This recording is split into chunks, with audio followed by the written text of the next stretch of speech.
Yan. Ito, siniguelas. Wala, siniguelas, oh. Ayun, no, sa taas, sinog, oh. Hindi, manipis lang sa kanya, hindi kayo pwedeng umakyat eh. Ha? Manipis lang yan. Oo nga, malambot yung ano nito, eh. Baka mabali eh. Malambot yung sanga nito. Tanong din ako na sa Bulacan, hindi na nagbunga. Ito, pag nagbubunga to, ano? Dami yan eh. Kaya tayo namin yung grande bonnet eh. Alam mo ba kung magkano kilo nito? Sabi namin no? 180. 180, mura nga lang. Sabi namin no? Pag ganyan itong puno na ito. Ayun, no? Ano yung sarap Hinog.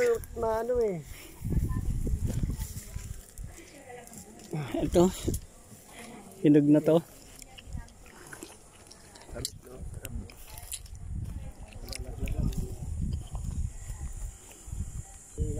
Yung antos, benta niya.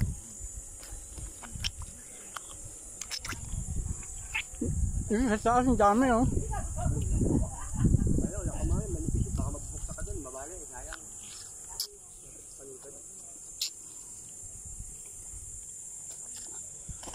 Hindi, may upuan dito.